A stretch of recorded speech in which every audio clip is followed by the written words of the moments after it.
ကျမတို့ဘွဲရပညာတတ်တယ်ဟာတဲ့ဘွဲရပညာတတ်ပါဖြစ်ပါလေနဲ့လူရမဝင်ဖြစ်နေရတယ်ဘာကြောင့်ပါ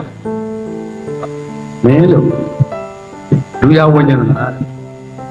လူရဝင်နေလို့ရှိရင်အသုံးမကျတဲ့ကောင်မဖြစ်သေးဘူးအသုံးမကျတဲ့ကောင်ဘယ်တော့မှလူရမဝင်ဘူးဘာလဲပညာတတ်ချင်တယ်မှာဘွဲရရင်ရအသုံးမကျတဲ့ကောင်ဖြစ်နေမှလူရမဝင်ဘူးဘာလဲဆိုတော့ပတ်ဝန်းကျင်အတွက်မင်းဟာအများအားအသုံးဝင်နေအောင်နေပါတချို့ပညာမတတ်ဘူးဒါမှမဟုတ်ရက်ွက်ထဲမှာလောက်ကြကြတယ်ဟိုဘက်ကခင်ဗျာထွေးတို့ဘဲအော်ရာဇေဘုရားဘာသာတော်သူတော်စင်မောင်းတို့ခင်ဗျာကျွန်တော်များလေးစုတပ်ဖို့ရွှေတို့တွေရောပြည်အမြတ်ကြီးကရွှေပြားရွှေသင်္ကန်းများခါလျံတို့ဘာညာနဲ့ဘဲသူလည်းတနည်းနဲ့သူ့ကိုယ်သူအသုံးဝင်အောင်လုပ်ဟုတ်လားသူ့ကိုယ်သူအသုံးဝင်အောင်လုပ်တယ်အိမ်မှာကိုယ့်ကိုယ်ကိုအသုံးဝင်အောင်လုပ်တယ်မင်းကိုမပြန်ပြီးစဉ်းစားအိမ်မှာငါဘာအသုံးဝင်လဲစားတယ်အိတ်တယ်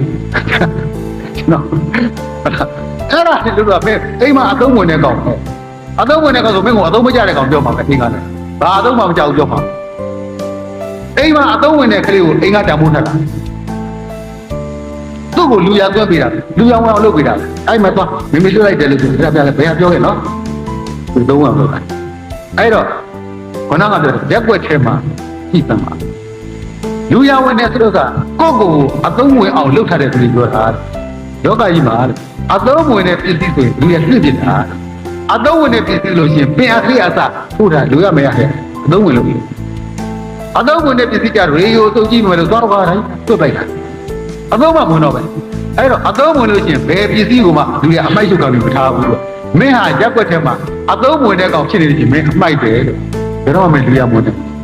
မင်းကိုပဲအသုံးကြအောင်လူရအောင်လုပ်ကြည့်တယ်မှာအသုံးကြအောင်အသုံးအောင်လုပ်တယ်မှာဆိုလိုတဲ့ကပတ်ဝန်းကျင်အတွက်မင်းအသုံးကြတဲ့လူပြောက်ဖြစ်လို့ရှိရင်မင်းလူရဝင်လာတယ်မင်းကိုပြစ်ထားလို့မရဘူးအားလုံးပြတ်ကြည့်